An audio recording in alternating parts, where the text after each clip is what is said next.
Cool. Well, thank you very much for inviting me, and I'm very honored to be here. And yeah, so I'm going to talk about one project, Seeing I. Yes, this is a project I've been working on for over 5 years now. And yeah, it's been quite a long journey, but I'm not really going to talk about that side. So yeah, just to introduce the project, we'll start with the trailer. In this playground of immortality, the preservation of experience has taken hold of our existence. We're able to stay connected even when hiding from one another. The illusion of companionship without the demands of relationships. We choose to text rather than talk. Where we are but simulations, we cannot be ourselves. These simulations blur the lines between fiction and reality, and when they permeate back into our lives, they obscure the sense of ourselves and of one another.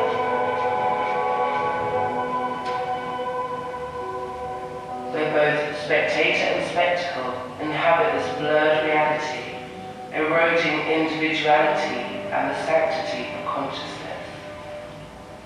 Because we've grown up with technology, we assume technology has grown up too.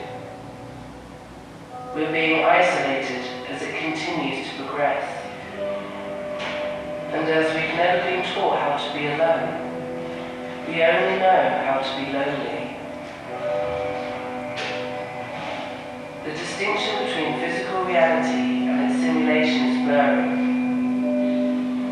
And if our consciousness is experienced through the perception of sight and sound, through interaction, through technology, and through our conception of knowledge, to what extent is it really our own?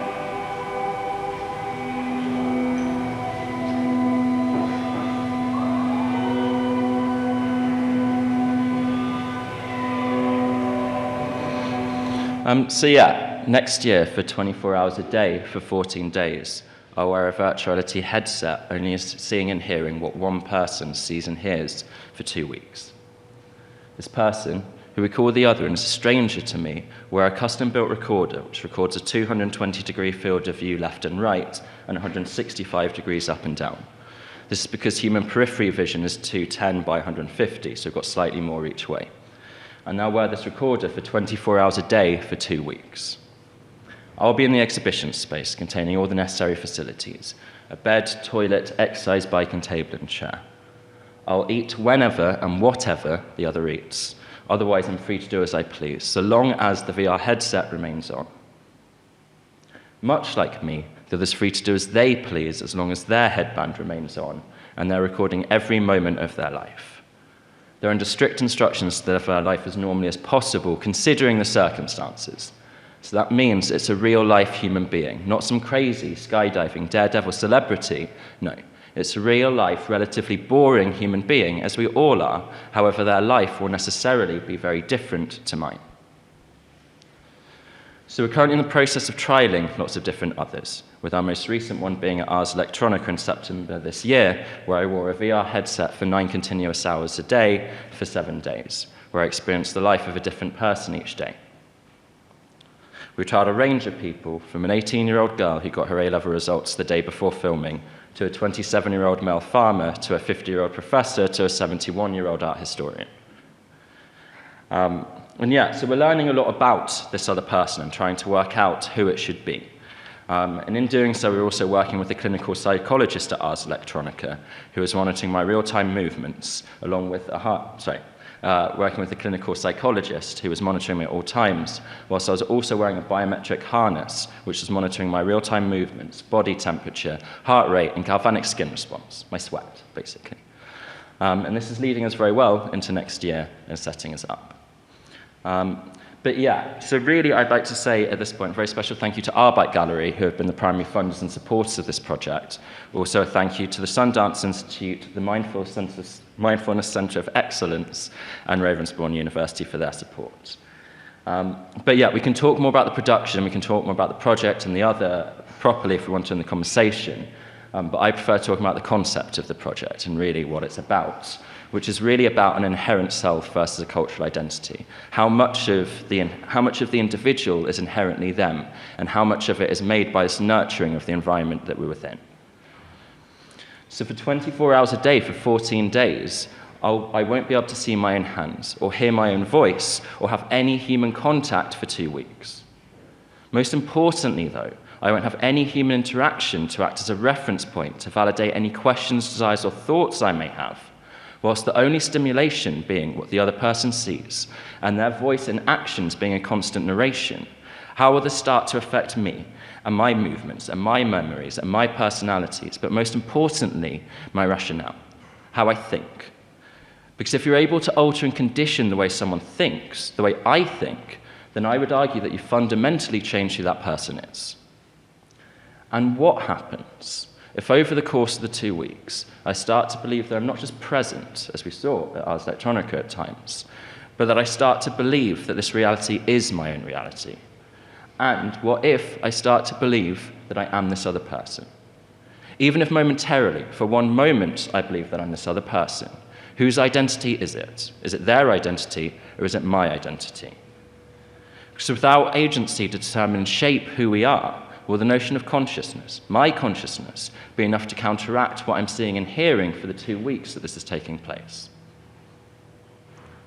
So in a very simplified way, this is how I see the world operating. Because for me, the VR headset is a metaphor for the wider physical world and a lens through which we experience this reality, and how this reality affects your sense of self.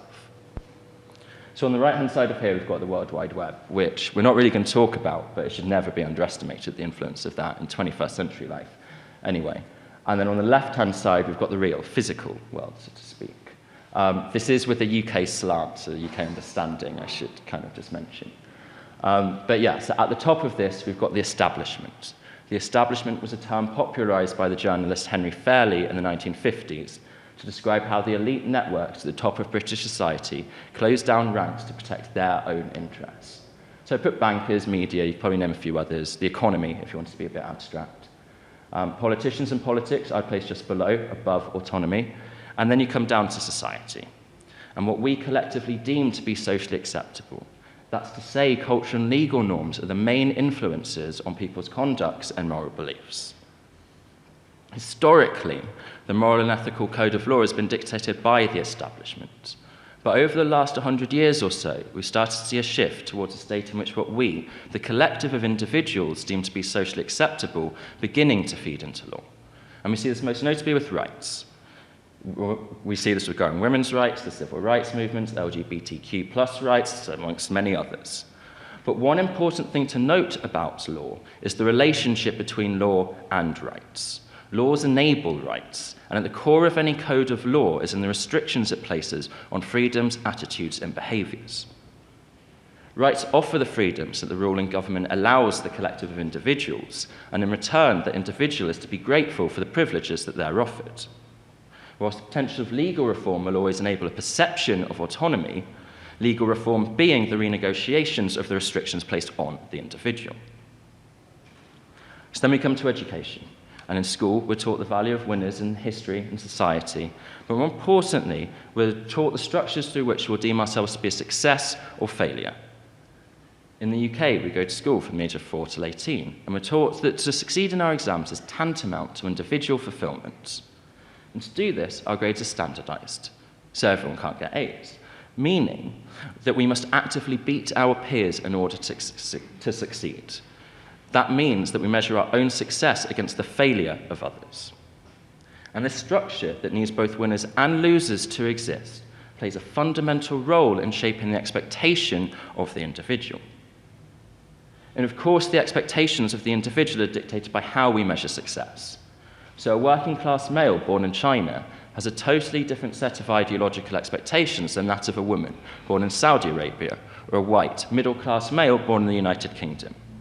And yet, in nearly all societies around the world, the structure of law, education, and wealth ensure that power and money remain fixed and unequally distributed.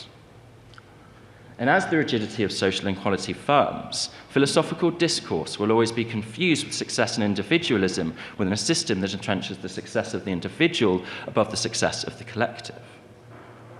And of course, this stems from a dwarf capitalist mentality that's been bred through a neoliberal ideology with a free market mentality laid over top. It's been adopted by nearly every society in the world. So to use a somewhat extreme example to emphasize the power of wealth, on the 4th of August 2011 in North London, a 29-year-old black man named Mark Duggan was shot and killed by the police as a result of quite clearly incorrect and false allegations of terrorism. Protests, which focused on the shooting of Mark Duggan and how black people are being treated in London by the police, were held in Tottenham Hale. And by the 6th of August, 2 days after the initial protests, the protests had turned into riots.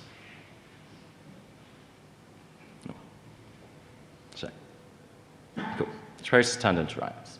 And over the next 9 days, the riots had spread across to other cities in England. And in London specifically, the police had lost control over the people. Boris Johnson, the then Mayor of London, responded to this by purchasing illegal water cannons with taxpayers' money as a means of, and I quote, ensuring future autonomy. So by the 15th of August, 11 days after the initial protest over Mark Duggan's wrongful killing had essentially come to a close, and nearly 4,000 people had been arrested, with 885 for disorder, 67 for arson. There were 5 deaths and at least 16 injuries. There was also an estimated £200 million worth of property damage. But for me, the thing that stood out is that just under 2,300 people were prosecuted for theft. So what initiated out of political and ideological protest at the unjust murder of a young black man via collective individual power was turned into material gain and instant self-gratification. London lost sight of its motives and instead wrought havoc in pursuit of that shiny new TV or new cool Air Force One trainers. So what originated out of frustration at being treated differently from other more privileged people was turned into their own material gain, and which then turned into theft. But what they were stealing were the signifiers of capitalism that we've been told to succeed in. We've told that this is the success, and that we've been told their whole lives to aspire to, and their whole lives they've been denied. So the structure of protests exists, but only as a means of displaying dissent, because it's only permitted by the government so long as 6 days' notice is given and a route and timescale is published. So what should be a proactive and important civil action appears to merely be the illusion of empowerment, because what options are made available to the public once protests have been completed and approved and completed, but ultimately ignored? Riots are protests born from frustration at the decision and behaviours of those who hold governance and a lack of alternative recourse. Protests and this kind of civil action allow the public a vent for frustration, a show of self-worth, but when it's rooted in genuine emotion by a large enough collective of individuals, riots emerge due to a lack of alternative options, at which point frustration becomes aggression. And this frustration is directed at a system which takes value in objects which are fundamentally beyond the reach of those protesting. So the natural act of protest is to undermine that system. In this case, it undermines consumerism. And in a system that determines your social order, in part on your wealth, the gestural appearance of wealth is key. Because wealth is a signifier of success, and to show it is validation. Eating at restaurants which others can't afford to eat at is a gesture. So are your hobbies, interests, and personal choices made in your personal and professional life. Your culture, essentially, is a physical manifestation of your wealth.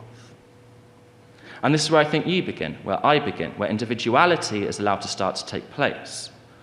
But the decision to make the show of affluence is something that's already been decided for us by the time that we have the money to show off, because we're so used to having been funneled through such a linear path of life that the only real differences between you and I would argue, are surface-level cultural and political divergences on different ideologies. And this provides us with agency, the agency that we so desire and need, but it's only within a parameter we're free to move within but never exceed, not that we can exceed it on our own anyway. So we have this ability to have this taste, this agency, But this parameter of individuality, I push it even further, and it really is just taste. It's the taste in clothes and music we buy, it's the taste in which political party we support, or it's our slight slant on a historically Christian moral compass. Our individuality exists, but only within the shadows of society. So to emphasize this in a slightly different way. In 1952, there was a scientist called Claude Shannon, who made an artificially intelligent mouse to show the possibilities of AI at that point. Thesis was an electronic mouse that would navigate its way through the maze to a pre-designated point. Once completed, it would remember that route and go back to that designated point. Now, it's a common misconception that Thesis, or indeed the programmer of Thesis, are the autonomous ones, because I don't think they were. It's the person who makes the maze and the person who decides to place Thesis within the maze. The freedom of Thesis's movements, left, right, forwards, and backwards, are limited to what options are made available to it, and so it acts accordingly from a set of pre-designated rules. Now, in the 21st century, how different are we to Thesis? We're thrust into this world with a final destination already determined. We have the choice of which route we may take, but we don't make the decisions of what forwards, backwards, left, or right means, nor did we ever decide to get dropped into this maze. And linking this directly back to Seeing I and the VR headset. Fixed in time.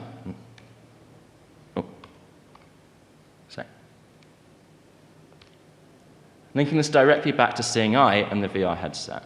Wittgenstein teaches us that we assume that the physical world, as accessed by our senses, is the real world. The senses which are most readily accessed in day-to-day life are sight and sound. And this is where the notion of the VR headset as a metaphor for the physical world is rooted. We access the world presented to us in virtual reality by the same means that we access the physical world. And in this physically domesticated world, which has been artificially altered and curated to the needs of man, we all live in square boxes. We all look out of our windows and see square gardens. Beyond our hedges, man has built every building, road, park, and field. Mechanically and physically, our audio-sensory experience have been engineered. From the creak of a floorboard to church bells ringing to an engine revving, none of this exists without man's influence. Even the sound and feeling of the wind that we experience is dictated by the man-made surroundings that it's funneled through. And this is before we mention man's influence on the environment itself. So imagine a world in which we have no senses, in which we're deprived of sensation and unaware of our surroundings. We become numb to the world and numb to the fact that our experiences are fictional and simulated. We believe this fiction to be truth because it's the only experience we know, and at that point the physical world, this simulation, becomes life. We submerge and surrender ourselves to manufactured sensory input, standing in Plato's cave, facing the walls and naming the shadows, oblivious to the fire outside. So in Ways of Seeing, John Burgess says, a large part of seeing is dependent upon habit and convention, where perspective makes the eye the center of the visible world. But the human eye can only ever be in one place at one time. It takes the physical world with it as it walks. But the invention of the mechanical eye changed everything. We could see things that weren't there in front of us. Appearances could travel across the world, and it was no more. It was no longer so easy to think of a single appearance traveling to a single center. Now, I always feel like I shouldn't talk too much about the other, as vocalizing my conceptual thoughts on... Why is the video not playing? Vocalizing my conceptual thoughts on them could alter not only their behavior, but also whether they participate at all. But the idea of broadcasting every moment of your life for someone else to see, anyone else to see, while scary on paper, maybe, isn't too distant a reality from where we're moving. And this is symptomatic to the erosion to privacy and anonymity that we're seeing more and more, and a seeming rejection of something we once thought of as a fundamental human right. Now, social media obviously has its part to play. And the appeal of social media is that it turns us all into celebrities, magnifying our desire for others to be jealous of or impressed by our lives. Celebrities have their data catalogued online for them, by journalists and the like. And we have to do it ourselves, up to a point, where people start to take our online activity, share it, quote it, pass it off as their own even. But that's where these little endorphins start firing, because we're not manufacturing a facsimile of digital fame at that point. It's something which we've cultivated and self-perpetuating. But for the viewer on the other side, much like when we watch a film, we peer through the window into the protagonist's life, And for the 2 hours we're watching the movie, we suspend our disbelief. We trick ourselves to a certain extent that what we're seeing is reality. We watch the sequential moments of their lives documented and edited.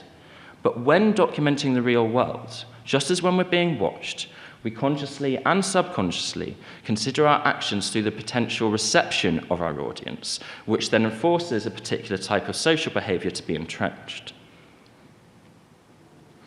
But when we understand and shape the world in our own somewhat distinct image, with each experience informing the next, as more and more of those experiences are shared with strangers and loved ones alike, it follows that there'll be an effect on how you process and remember those experiences and memories.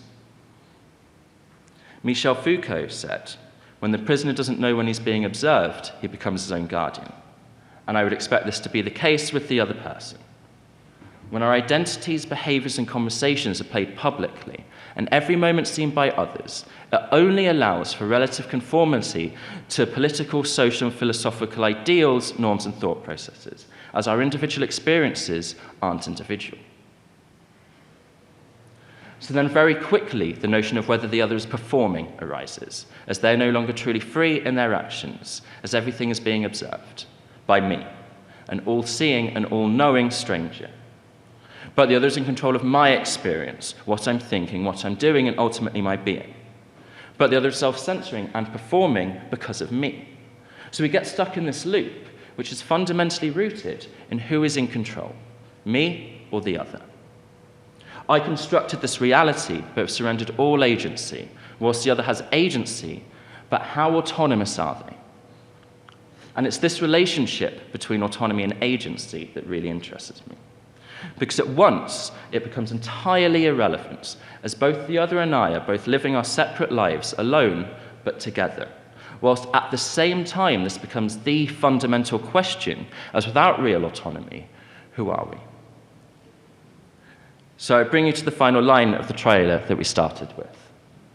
If our consciousness is experienced through the perception of sight and sound, through interaction, through technology, and through our conception of knowledge, to what extent is it really our own?